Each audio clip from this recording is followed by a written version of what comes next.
Hello dear student, welcome to my channel. आज हम लोग बात करेंगे हुक्स लॉ और इससे जो है कि प्रॉपर्टी के बारे में हम लोग समझेंगे। और इसमें जो है कि गेट में आपको जो है कि काफ़ी बार छोटा छोटा पॉइंट जो है कि पूछा जाता है हुक्स लॉ और जो है कि stress strain diagram in mild steel और डिफरेंट डक्टाइल मटेरियल और ब्रिटल मटेरियल का। जैसा कि अभी हम लोग प्रीवियस वीडियो में हम लोग देखे थे कि आपको जो है कि हुक्स लॉ जो है कि पूछा जाता है। उसके बाद ये देखिए आपको माइल्ड स्टील का जो है कि आपको स्ट्रेस स्ट्रेन डायग्राम दिया हुआ है और इसमें आपको जो है कि डिफरेंट डिफरेंट पॉइंट दिया हुआ है PQRS। और उसके बाद जो है कि आपका पूछा गया। उसके बाद हम लोग देखे थे ये आपका स्ट्रेन मैट्रिक्स पे जो है कि आपका क्वेश्चन पूछा हुआ था। उसके बाद जो है कि रिलेशन जो है कि आपका ई के और म्यू में जो रिलेशन है उससे रिलेटेड आपको जो है कि क्वेश्चन पूछा गया था। तो हम लोग समझते हैं हुक्स लॉ क्या है। हुक्स लॉ क्या कहता है? Hooke's law state that stress is directly proportional to strain under uniaxial loading. इसका कहने का मतलब है कि जब जब किसी भी बॉडी पे जब फोर्स लगता है along the axis uniaxial loading किसी एक डायरेक्शन में। यूनिएक्सियल कहने का मतलब है कि किसी एक डायरेक्शन में जब फोर्स लगता है तो इसमें जो इंट्रोड्यूस होता है resisting force that per unit area is known as stress. Stress is the internal resisting force per unit area. कहने का मतलब है कि यहाँ पे जब हम लोग फोर्स लग रहे हैं तो ये इस बॉडी पे अगर इंटरनल रजिस्टिव फोर्स नहीं होगा तो ये बॉडी क्या हो जाएगा, टूट जाएगा और ये सस्टेन नहीं करेगा। तो इसका मतलब है कि इस बॉडी में क्षमता है ना। तो इसी को डिफाइन किया है स्ट्रेस, है ना। तो स्ट्रेस हम लोग किसको बोलते हैं? Stress is the internal resistive force per unit area is known as stress, है ना। ये जो फोर्स है वो कैसा फोर्स है? Internal resistive force. इस फोर्स को काउंटर बैलेंस करता है ना। जो एक्सटर्नल फोर्स जो लग रहा है यहाँ पे वो बैलेंस कौन करता है? Internal resistive force. ये जो फोर्स है वो बैलेंस करता है। अगर बैलेंस नहीं करेगा तो फिर क्या हो जाएगा, बॉडी जो है कि आपका ब्रेक हो जाएगा और टूट जाएगा। तो हर बॉडी का अपना अपना रजिस्टिव फोर्स होता है, इंटरनल रजिस्टिव फोर्स। सबका अपना स्ट्रेंथ होता है, कैपेसिटी होता है कि हम इतना न्यूटन फोर्स को हम लोग सह सकेंगे। उसके बाद क्या हो जाएगा, बॉडी जो है कि आपका ब्रेक कर जाएगा और स्टार्ट कर जाएगा ब्रेक करने का और गेट्स स्टार्ट डिफॉर्मेशन। तो हर का अपना अपना प्रॉपर्टी है। तो हम लोग यहाँ पे स्ट्रेस में हम लोग हुक्स लॉ समझ रहे हैं। तो हुक्स लॉ क्या कहता है? According to Hooke's law stress is directly proportional to strain. Stress is directly proportional to strain. इस प्रोपोर्शनलिटी कांस्टेंट को जब हम हटाएंगे तो एक कांस्टेंट जनरेट होगा जिसको हम लोग बोलते हैं E से रिप्रेजेंट करते हैं, जिसको हम लोग बोलते हैं Young's modulus of elasticity, where E is equal to known as Young's modulus of elasticity. तो यहीं से आपको जो है कि तो यहाँ पे देखिए हुक्स लॉ जो है कि आपका प्रोपोर्शनलिटी कांस्टेंट हुक्स लॉ जो है कि आपका कब तक वैलिड रहता है? Hooke's law is valid for with in proportionality limit only for linear elastic material. Elastic limit और प्रोपोर्शनल लिमिट आर क्लोज। जो है कि आपका दोनों ही क्लोज होता है, इसीलिए हम लोग हुक्स लॉ को बोल सकते हैं कि ये जो है कि इलास्टिक लिमिट जोन तक वैलिड रहता है। ठीक है।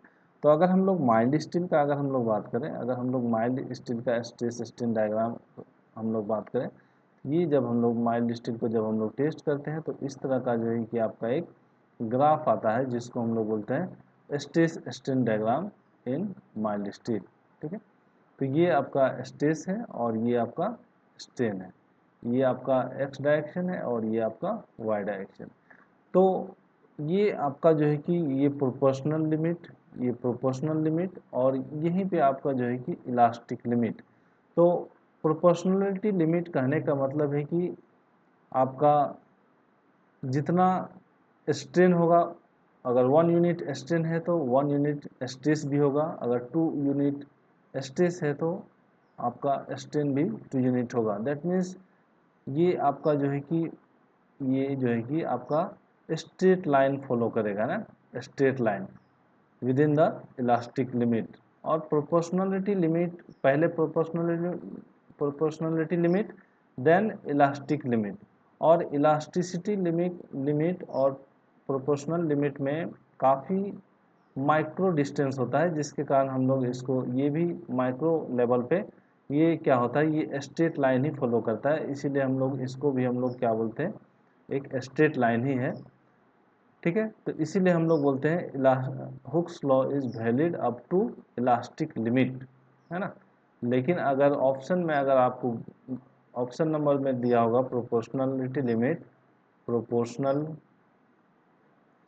प्रोपोर्शनल लिमिट, और बी में आपको दिया रहेगा इलास्टिक लिमिट, इलास्टिक लिमिट, तो आपको जो है कि पूछेगा कि hooks law is valid what, तो आपको जो है कि प्रोपोर्शनलिटी लिमिट को आपको मारना होगा, है ना। क्योंकि ये मेरा एजम्पशंस है कि इलास्टिक और प्लास्टिक जो है कि ये माइक्रो लेवल पे डिस्टेंस है, और इस जिसके कारण हम लोग इसको स्ट्रेट लाइन हम लोग मानते हैं, है ना। और उसके बाद आपका जो है कि ये आपका अपर, इसको हम लोग बोलते हैं अपर यील्ड, ये हो गया अपर यील्ड, और ये आपका जो यहाँ पे हो गया आपका लोअर यील्ड, है ना, लोअर यील्ड। और ये आपका जो है कि ये आपका जो है कि ये जो है कि आपका फ्रैक्चर स्ट्रेस, और ये इसको हम लोग बोलते हैं अल्टीमेट स्ट्रेस, है ना, अल्टीमेट स्ट्रेस ये, और इसको हम लोग बोलते हैं मैक्सिमम स्ट्रेस, जो आपको जो है कि यहाँ पे मैक्सिमम स्ट्रेस जो है कि आपको, और ये जो है कि फेल्योर स्ट्रेस भी हम लोग बोलते हैं। ठीक है, तो ये आपको देखिए यहाँ पे आपको गिवन है, ये आप क्वेश्चन आप इसको देख लीजिए। यहाँ पे जो ग्राफ दिया हुआ है, पी क्या है रिप्रेजेंट कर रहा है, ये प्रोपोर्शनल लिमिट है, और क्यू जो है कि आपका इलास्टिक लिमिट है, और आर जो है कि आपका ये क्या है, अपर यील्ड, है ना, अपर यील्ड स्ट्रेस, और ये एस जो है कि आपका लोअर यील्ड स्ट्रेस।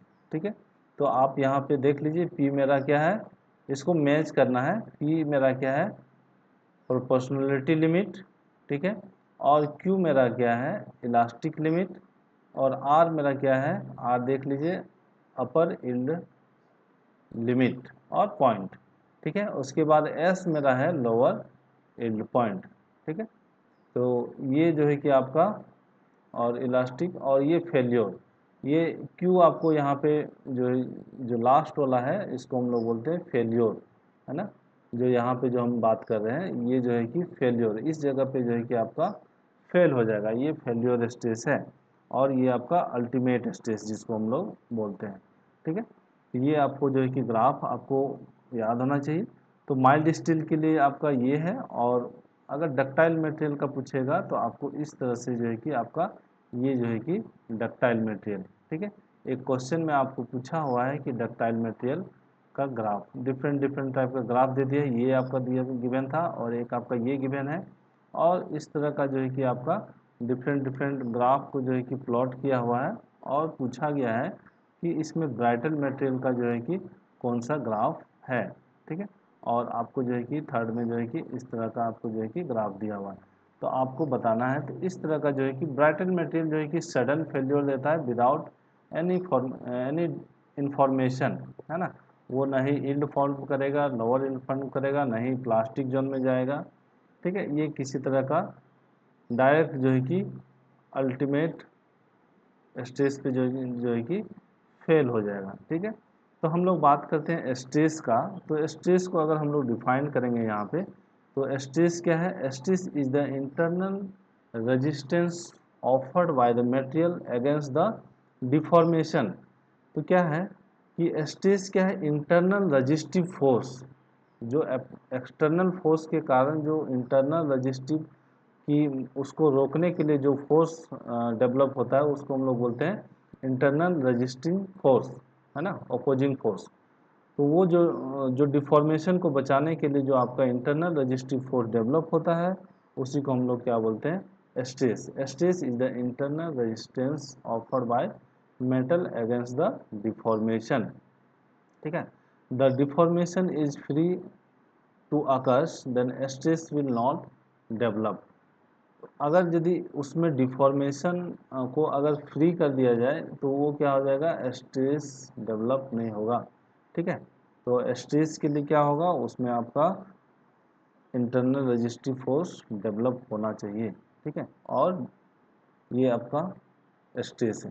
तो यहाँ पे एक पॉइंट आता है interview question, that is what is pressure, है ना। प्रेशर क्या है, प्रेशर भी क्या है, that is force per unit area. तो यहाँ पे जो मेरा प्रेशर है, प्रेशर को अगर हम लोग डिफाइन करेंगे, that is force per unit area. और यहाँ पे जो फोर्स है वो क्या है, एक्सटर्नल फोर्स। ये क्या है मेरा, external force. This force is known as external force. और स्ट्रेस भी मेरा क्या होता है, that is force per unit area. या और यहाँ पे क्या होगा, internal resistive force per unit area is known as stress. और यहाँ पे हम लोग क्या बोलेंगे, प्रेशर को external force per unit area is known as pressure. दोनों का यूनिट भी आपका सेम है, ठीक है। आपको ध्यान रखना है, एसएससी जेईई में आपको जो है कि पूछा जाता है कि which of the following have the same unit. तो इस तरह से आपको जो है कि ध्यान रखना है, छोटा छोटा पॉइंट, है ना। तो स्ट्रेस में आपको जो है कि 3 डायमेंशनल स्ट्रेस एलिमेंट को अगर हम लोग यहाँ पे डिफाइन करेंगे कि कोई भी रेक्टेंगुलर बॉडी में अगर स्ट्रेस डेवलप हो रहा है, जैसे आपका एक्स डायरेक्शन में क्या लगेगा, एक्स एक्स, वाई डायरेक्शन में वाई वाई, और जेड डायरेक्शन में सिग्मा जेड जेड, ठीक है। तो ये आपका स्ट्रेस कंपोनेंट है। तो आपको जो है कि ये याद रखना है, ठीक है। तो यहाँ पे जो है कि स्ट्रेस को, स्ट्रेस डायमेंशन में हम लोग देखिए स्ट्रेन मैट्रिक्स को हम लोग समझते हैं। स्ट्रेन मैट्रिक्स का रिप्रेजेंटेशन का है, ये है सिग्मा। ये एक्स रिप्रेजेंट करता है फेस, और ये जो है कि आपका रिप्रेजेंट करता है डायरेक्शन, है ना, फेस और डायरेक्शन। तो ये एक्स फेस है और ये आपको डायरेक्शन, ठीक है, स्ट्रेस। और ये आपका क्या है, tau, shear stress in x direction, और वाई जो है कि आपका फेस, ठीक है।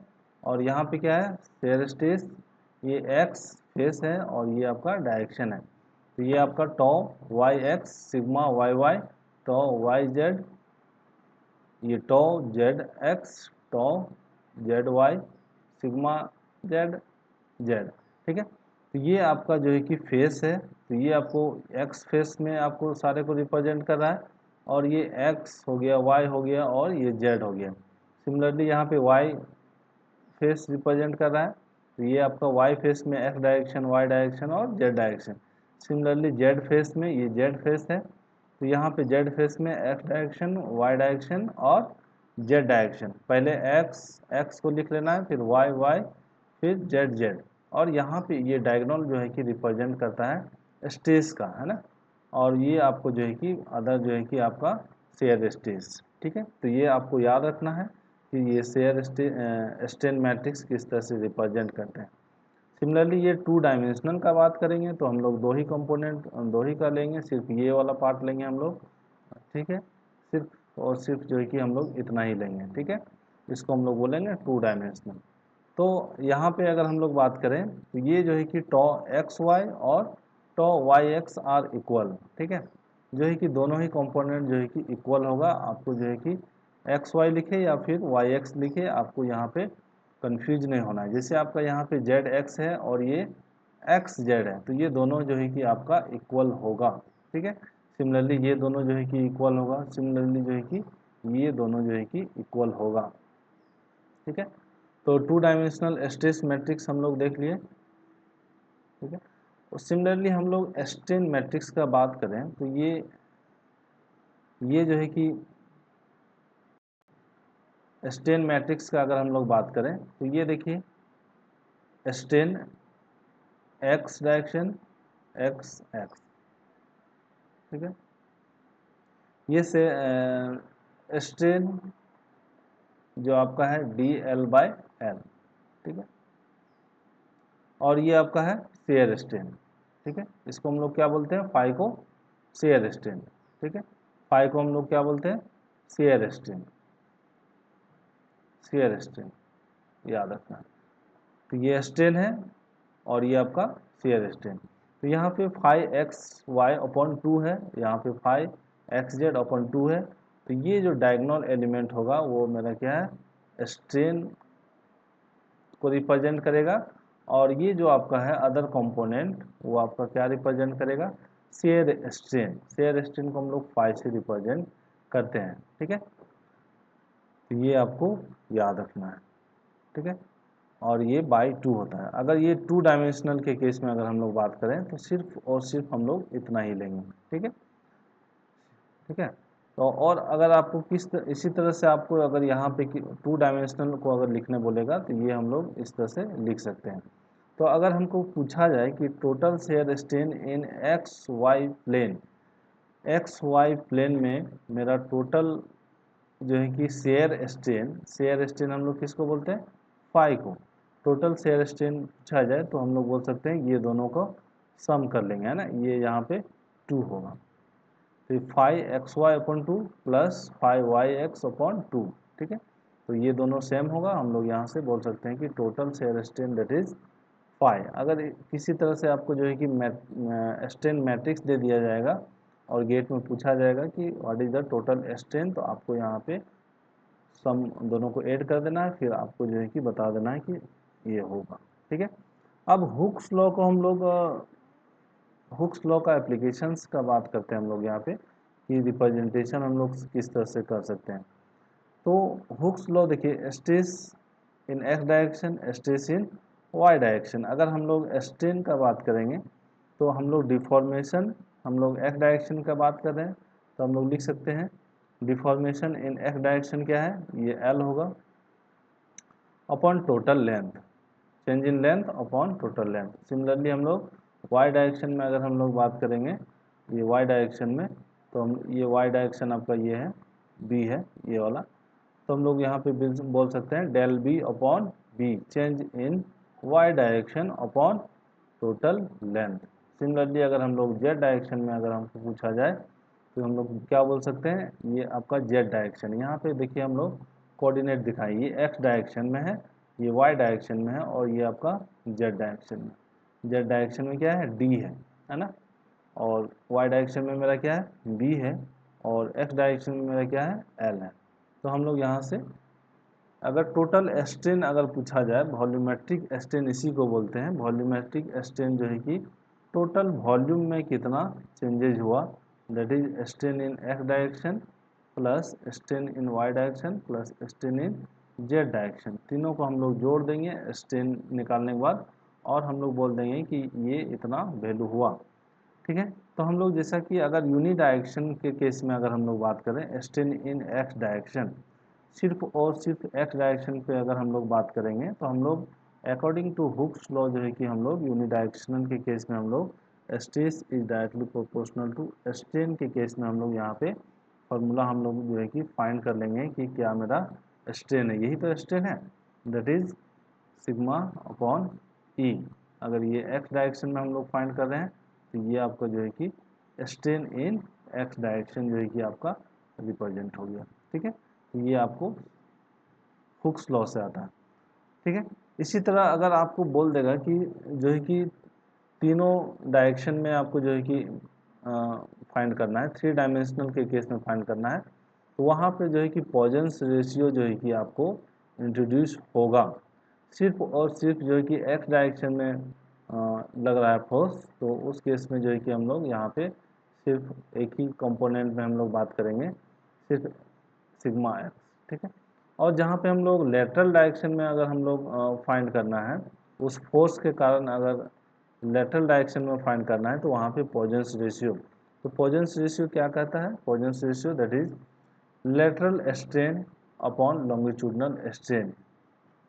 लेटरल कहने का मतलब है कि ये ये जो मेरा फोर्स है, इस डायरेक्शन में जो मेरा फोर्स है और इस डायरेक्शन में जो लग रहा है आपका स्ट्रेस सिग्मा एक्स, और इस डायरेक्शन के कारण जो है कि आपका क्या होगा, इस बॉडी में जो है कि ये बॉडी जो है कि अगर हम लोग बात करें तो इस डायरेक्शन में क्या होगा, ये आपको जो है कि लेंथ में क्या होगा, इंक्रीज होगा, लेकिन यहाँ पे इस डायरेक्शन में अगर हम लोग बात करें तो ये यहाँ पे इस डायरेक्शन में क्या होगा, विड्थ में डिक्रीज होगा और डेप्थ में भी डिक्रीज होगा। अदर जो दो डायरेक्शन है जिसको हम लोग लेटरल डायरेक्शन बोलते हैं, जो अलोंग द फोर्स लगेगा उसको हम लोग क्या बोलेंगे, लॉन्गिट्यूडनल डायरेक्शन, है ना। और अदर को हम लोग क्या बोलेंगे, लेटरल, है ना। उसके अलावे जो है कि जो साइड्स होंगे उसके कारण उसको हम लोग क्या बोलेंगे, लेटरल साइड, ठीक है। तो अगर हम लोग पॉजेंस रेशियो का बात कर रहे हैं तो यहाँ पे पॉजेंस रेशियो क्या बोलता है कि लेटरल स्ट्रेन, लेटरल स्ट्रेन इस डायरेक्शन में जो स्ट्रेन मतलब जो होगा वो अपॉन लॉन्गिट्यूडनल स्ट्रेन, है ना। तो यहाँ पे देखिए लॉन्गिट्यूडनल स्ट्रेन हमको पता है कि एक्स डायरेक्शन में क्या होगा, एक्स डायरेक्शन में जो स्ट्रेन होगा वो क्या होगा, ये होगा सिग्मा एक्स अपॉन ई। इस डायरेक्शन में जो फोर्स के डायरेक्शन में अगर हम लोग फाइंड करेंगे तो क्या हो जाएगा, सिग्मा एक्स अपॉन ई। और वाई डायरेक्शन में अगर हमको फाइंड करना होगा, जैसे ये आपका लेटरल स्ट्रेन आपका क्या हो जाएगा, that is sigma x upon E, ठीक है। और ये आपको जो है कि लेटरल स्ट्रेन अगर हमको सिग्मा वाई डायरेक्शन में अगर हमको फाइंड करना है तो इसको हमको यहाँ से मल्टीप्लाई कर देंगे, that is minus of mu into sigma x upon E. Similarly Z direction में अगर हमको फाइंड करना होगा तो हमको क्या करना पड़ेगा, minus of mu into sigma x upon E. जो भी आपका लॉन्गिट्यूडनल का है उसको मल्टीप्लाई कर देंगे, वो मेरा क्या हो जाएगा, अदर डायरेक्शन में, ठीक है, सिग्मा एक्स सिग्मा वाई और सिग्मा जेड, ठीक है। पॉजेंस रेशियो जो है कि आपका जनरली पॉजेंस रेशियो का जो रेंज होता है वो आपका कितना होता है, 0 से 0.5, ठीक है। पॉजेंस रेशियो का यूनिट क्या होगा, पॉजेंस रेशियो का यूनिट नहीं होगा, है ना। पॉजेंस का रेशियो देख लीजिए यहाँ पे, that is lateral strain upon longitudinal strain. ये भी स्ट्रेन है, ये भी स्ट्रेन है, तो क्या हो जाएगा, यूनिट लेस, ठीक है। तो पॉजेंस रेशियो का कुछ वैल्यू है और पॉजेंस रेशियो को ये आपको वैल्यू याद रखना है, 0 से 0.5 तक ही लार्ज करेगा। तो आपको याद रखना है 0.01 से 0.05 आपका किसका होगा, ग्लास के लिए, 0.01 से 0.2 तक आपका जो है कि कंक्रीट मटेरियल्स, 0.25 टू 0.42 मेटल्स, है ना। 0.25 करने का मतलब है कि ये 1/4, इसको ऐसे भी याद रखिए 1/4, ठीक है, 1/4 से 0.42, ठीक है। और ये जो है कि आपका कुछ स्पेसिफिक मेटल्स के लिए है, पूछा जाता है पीएसएच में, 0.25 टू 0.33, है ना, 1/4 से लेके आपका 0.33 तक जो है कि आपका जो है कि स्टील का है। उसके बाद 0.25 टू 0.27 जो है कि आपका कास्ट आयरन का है, ठीक है। और 0.5 जो है कि होगा आपका प्योर रबर, प्योर रबर के लिए जो है कि आपका pure rubber plastic material, mu का वैल्यू क्या होगा, 0.5 जो है कि प्योर प्लास्टिक रबर। और 0 किसके लिए होगा, फॉर कॉर्क मटेरियल। तो आपको ये वैल्यू जो है कि आपको याद रखना है और इसको नोट डाउन कर लीजिए, बहुतों बार पूछा गया है पीएसयूज में। अब हम लोग बात करेंगे ट्राई एक्सियल लोडिंग का। अगर हम लोग तो यूनी डायरेक्शन के लिए हम लोग देख लिए कि एक ही डायरेक्शन में जब अब फोर्स लग रहा था तो उसका इफेक्ट क्या हो रहा था, effect of triaxial loading. अब उससे पहले हम लोग क्या देखे थे, effect of uni direction loading, किसी एक डायरेक्शन में ही फोर्स लग रहा था। अब क्या हो रहा है, यहाँ पे इस डायरेक्शन में भी फोर्स लग रहा है, एक्स में भी, वाई में भी और जेड में भी। उस केस में आपको जो है कि स्ट्रेन निकालना है, उस केस में जो है कि आपका वॉल्यूमेट्रिक स्ट्रेन निकालना है। तो हमको क्या करना पड़ेगा, सिग्मा एक्स भी करना पड़ेगा, सिग्मा वाई भी और सिग्मा जेड भी, और तीनों को जो है कि आपको ऐड करना होगा, तभी जो है कि आपको वॉल्यूमेट्रिक स्ट्रेन निकलेगा।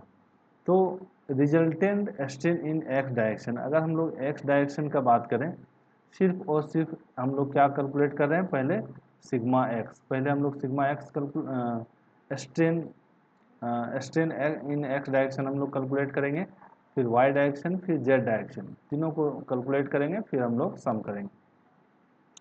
तो देखिए ये जब हम लोग लिखेंगे तो यहाँ पे एक्स डायरेक्शन में जब होगा तो हम लोग यहाँ पे हम लोग कैसे लिखेंगे, तो स्ट्रेन इन एक्स डायरेक्शन जब हम लोग करेंगे तो यहाँ पे जो एक्स डायरेक्शन में होगा वो तो सिर्फ लॉन्गिट्यूडनल फोर्स के कारण डेवलप होगा, that is sigma x upon E, है ना। ये तो लेटरल साइड नहीं है, इसलिए इसमें म्यू अप्लाई नहीं होगा। अब हम लोग लेटरल डायरेक्शन का अगर हम लोग बात करें, ये वाई डायरेक्शन के, तो हम लोग क्या लिख सकते हैं, minus of mu sigma y upon E, ठीक है, ये वाई डायरेक्शन के लिए हो गया। सिमिलरली हम लोग minus of mu sigma z upon E, ठीक है, क्योंकि इस डायरेक्शन में फोर्स लग रहा है तो ये आपका लॉन्गिट्यूडनल स्ट्रेन हो गया, और ये दोनों क्या हो गया, लेटरल स्ट्रेन। इस फोर्स के कारण जो है कि ये मेरा क्या हो जाएगा, ये दोनों लेटरल स्ट्रेन और ये क्या होगा, लॉन्गिट्यूडनल स्ट्रेन, ठीक है। तो हम लोग यहाँ पे sigma strain in x direction calculate कर लिए। तो इस तरह से हम लोग सिमिलरली हम लोग वाई डायरेक्शन में करेंगे। जब वाई डायरेक्शन पे जब फोर्स लग रहा है तो हम लोग सिर्फ वाई डायरेक्शन को ही कंसीडर करेंगे, है ना। जब हम लोग वाई डायरेक्शन का निकाल रहे हैं तो ये क्या हो गया, इस डायरेक्शन में लॉन्गिट्यूडनल में क्या होगा, लॉन्गिट्यूडनल को में सिर्फ और सिर्फ ये लॉन्गिट्यूडनल होगा, और बाद बाकी दोनों क्या हो जाएगा, एक्स और जेड जो है कि मेरा क्या हो जाएगा, लेटरल। ये क्या हो गया, लेटरल, ये दोनों क्या हो गया, लेटरल स्ट्रेन। तो लेटरल स्ट्रेन हम लोग कैसे निकालते हैं, म्यू से मल्टीप्लाई कर देते हैं और नेगेटिव साइन, ठीक है। तो sigma x sigma y upon E, ये इस जब हम लोग फोर्स वाई डायरेक्शन में बात कर रहे हैं तो ये इसके लिए क्या हो जाएगा, लॉन्गिट्यूडनल, और ये दोनों क्या हो जाएगा, लेटरल, ठीक है। सिमिलरली हम लोग सिग्मा जेड का हम लोग बात कर रहे हैं, तो जेड डायरेक्शन पे जब हम लोग एनालिसिस कर रहे हैं तो हम लोग ये क्या हो गया, सिग्मा जेड अपॉन ई क्या हो गया, लॉन्गिट्यूडनल, है ना, लॉन्गिट्यूडनल स्ट्रेन, ठीक है। और ये क्या हो गया, lateral, lateral strain in Y direction, lateral strain in Z direction.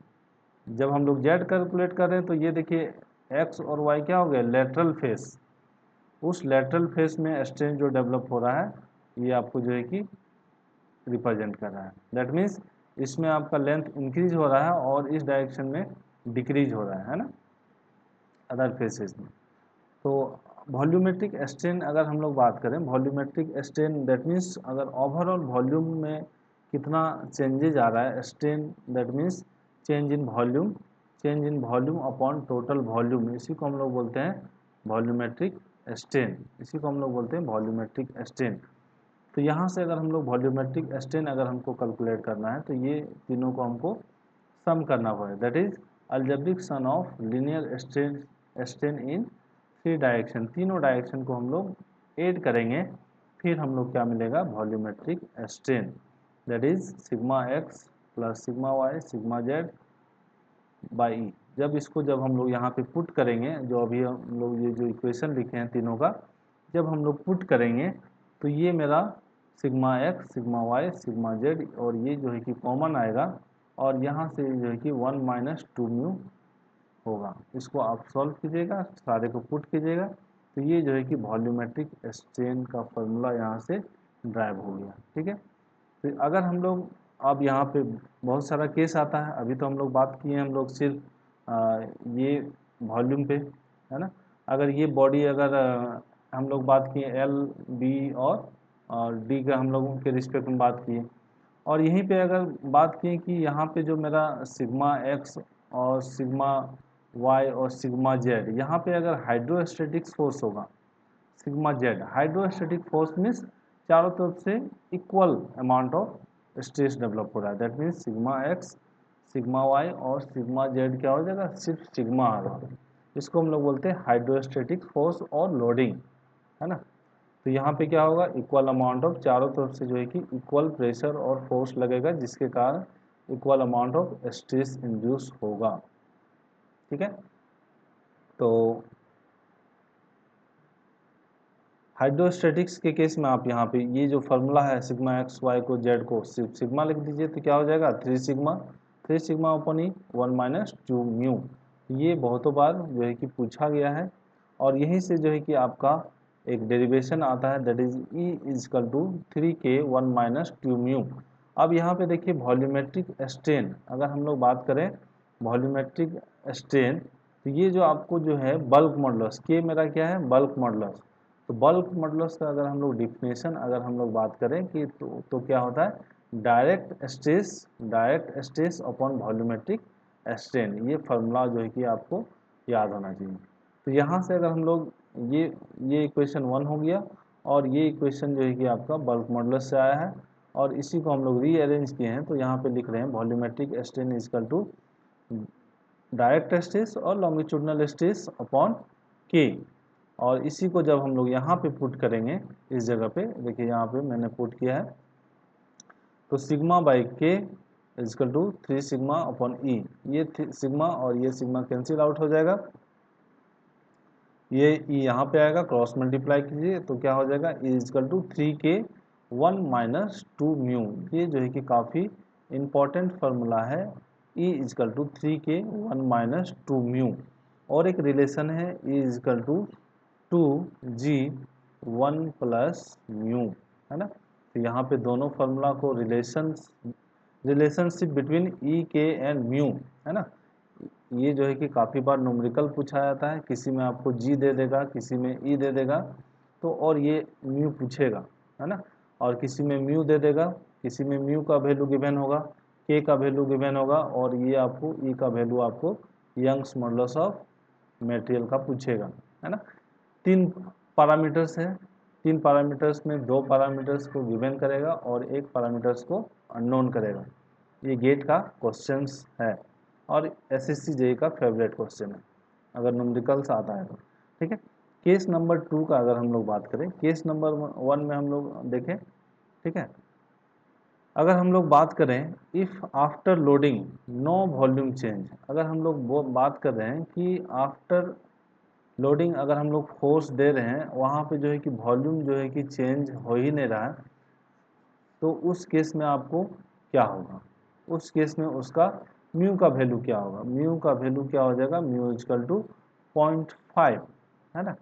तो आपको ये काफ़ी इम्पोर्टेंट है, पीएसयूज में जो है कि आपको पूछा जाता है कि किसी भी मटेरियल में अगर वॉल्यूम चेंज नहीं हो रहा है तो उसका पॉइजन्स रेशियो क्या होगा, पॉइजन्स का वैल्यू क्या होगा आफ्टर लोडिंग, है ना। जब हम लोग किसी भी बॉडी पे जब हम लोग फोर्स देते हैं, लोड देते हैं, तो उसमें वॉल्यूम चेंज इज रिकॉर्डेड, है ना, no volume change is recorded, that means उसमें वॉल्यूम चेंज हो ही नहीं रहा है, किसी भी तरह का वॉल्यूम चेंज हो ही नहीं रहा है। तो ये हम लोग जानते हैं volumetric change is equal to del sigma x plus sigma Y plus sigma Z by E 1 minus 2 mu is equal to 0। इसको हम लोग क्या कर दिए, यहाँ पे 0 लिख दिए, है ना।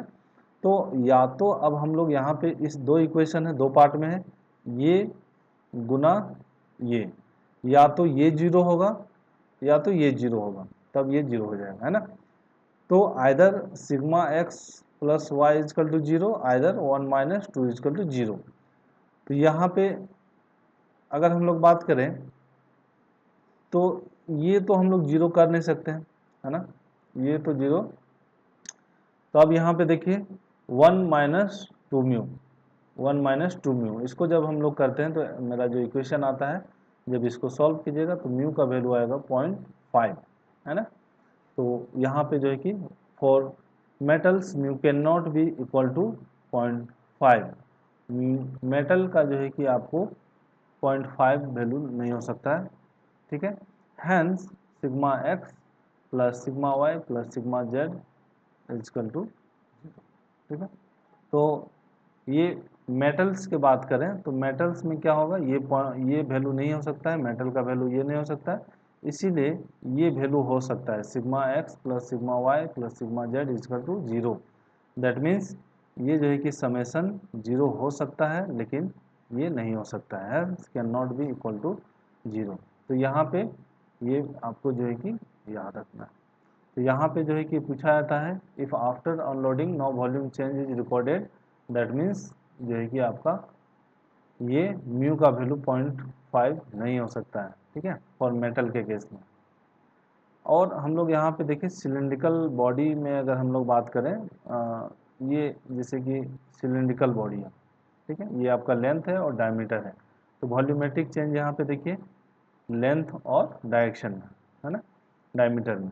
तो यहाँ पे dl by L plus 2 times of diameter, ठीक है। तो ये इसको आपको याद रखना है, volumetric strain in cylindrical body. For spherical body 3 times of strain in diameter, 3 times in change in diameter upon diameter, ठीक है। और यहाँ पे देखिए कुछ रिलेशंस जो है कि मैंने प्रीवियसली एक्सप्लेन किया, that is E is equal to 3k 1 minus 2 mu और E is equal to 2g 1 plus mu.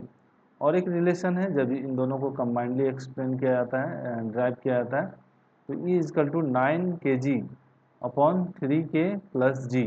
तो आपको याद रखना है 9kg प्लस 3kg, है ना, 9kg 3kg, लेकिन k और g में क्या होगा, प्लस का साइन होगा, ठीक है।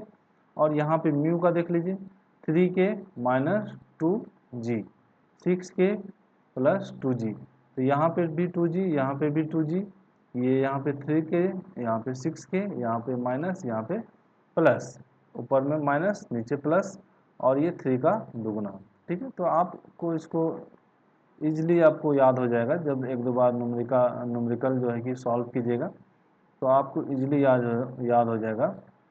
तो इसको आप लोग ऐसे लिखिएगा, 3k 6k minus 2g minus plus 2g, ठीक है, ठीक है। ये बड़ा वाला ये छोटा वाला में घटाइएगा और बड़ा वाला में बड़ा को और बड़ा कर दीजिएगा, है ना। इसमें ऐड करेंगे तो क्या हो जाएगा, और इंक्रीज हो जाएगा। तो इस तरह से हम लोग इसको याद कर सकते हैं, ठीक है। कैसे याद रखेंगे, 3k और 6k, ठीक है। अब क्या करना है, 2 kg घटा देना है, 2 kg घटा दिए, ठीक है, छोटा में घटा दिए और बड़ा में क्या करेंगे, बढ़ा देंगे, ठीक है। तो ये आपको याद रखना है, ठीक है। और ये आपका 9kg, और ये आप इसको कैसे याद रखेंगे, 9kg अपॉन 3kg के जी, है ना, ये आपको k प्लस जी, तो इतना आपको प्रैक्टिस में रखना है, ठीक है। तो और इसको हम लोग कभी कभी मिस हो जाते हैं कि यहाँ पे कभी कभी इन प्रैक्टिस जो है कि हो जाता है, हमसे भी हो जाता है, हो जाता था, ठीक है। तो कैसे लिख देते थे हम लोग, 3k 1 प्लस म्यू, है ना। इस तरह से हम लोग फॉर्मूला को कभी कभी इसके जगह के पे इसको इसका वैल्यू यहाँ पे इंटरचेंज हो जाता था। तो कैसे हम लोग इसको याद रखेंगे, तो देखिए ये आपका 2 kg है और ये आपका 3 kg है, तो 2 kg में आपको जो है कि 1 प्लस म्यू, है ना, 2 kg में हमको ऐड करना है, बढ़ाना है, और 3 kg में आपको घटाना है, 1 माइनस 2 म्यू, है ना। तो ये जो है कि आपको याद रखिएगा, ठीक है। और उसके बाद देखिए देखिए आपका कुछ इंपॉर्टेंट डिफिनीशन है, यहाँ पे मैंने लिखा है, Young's modulus of elasticity E is equal to stress upon strain, direct stress upon direct strain, है ना। और लॉन्गिट्यूडनल स्ट्रेस भी बोलते हैं, डायरेक्ट को हम लोग कहीं कहीं longitudinal stress upon longitudinal strain, इसको हम लोग अगर अदर लैंग्वेज में हम लोग लिख सकते हैं stress longitudinal stress upon longitudinal strain, ठीक है। तो आपको जो है कि क्या करना है, इस चैनल को सब्सक्राइब कीजिए, फिर मैं नेक्स्ट वीडियो लेक्चर में इससे और एडवांस थर्मल स्ट्रेन भी हम लोग देखेंगे, उसके बाद कुछ न्यूमेरिकल्स भी हम लोग सॉल्व करेंगे गेट्स का रिलेटेड। तो इस गेट पे को हम लोग टारगेट करते हैं, अगर आप लोग का सपोर्ट रहा तो हम लोग इसको कंटिन्यू करेंगे। और आपको क्या डिफ़िकल्टी आएगा फिर हम लोग आप बताइए कमेंट सेक्शन में, उसको हम लोग सॉल्व करेंगे। और आप इसको जो है कि नोट्स बनाइए, है ना, गेट का क्वेश्चंस के साथ साथ जो है कि आप इसको नोट्स भी बनाइए और शॉर्ट नोट्स भी बनाइए, सो दैट आप शॉर्ट नोट्स को रेगुलर रिवाइज कीजिए। उस शॉर्ट नोट्स बनाना बहुत ज़रूरी है, क्योंकि वो रेगुलर जब तक रिवाइज नहीं कीजिएगा तब तक वो मेमोरी में परमानेंट नहीं हो पाएगा। देखिए मॉडुलस ऑफ रिजिडिटी और शेयर मॉडुलस, जिसको हम लोग रिप्रेजेंट करते हैं जी से, ठीक है। Shear stress is equal to tau, shear stress upon shear strain, है ना, फाई, शेयर स्ट्रेन को हम लोग फाई से रिप्रेजेंट करते हैं और शेयर स्ट्रेस को टॉ से। मॉडुलस ऑफ रिजिडिटी और शेयर मॉडुलस, है ना। और उसके बाद हम लोग यहाँ पे देखें बल्क मॉडुलस, बल्क मॉडुलस को हम लोग रिप्रेजेंट करते हैं के से, जिसको हम लोग डिफिनीशन देखिए, direct stress upon volumetric strain, है ना। डायरेक्ट स्ट्रेन स्ट्रेस को हम लोग बोलते हैं longitudinal stress upon volumetric strain. तो इस तरह से आपको जो है कि कुछ कुछ डिफिनीशन को आपको शॉर्ट नोट्स में लिखना है। आप लोगों ने सॉम पढ़ चुका है, तो और इसके बेसिस पे हम लोग कुछ न्यूमेरिकल भी सॉल्व करेंगे, ठीक है। तो थैंक यू फॉर वाचिंग।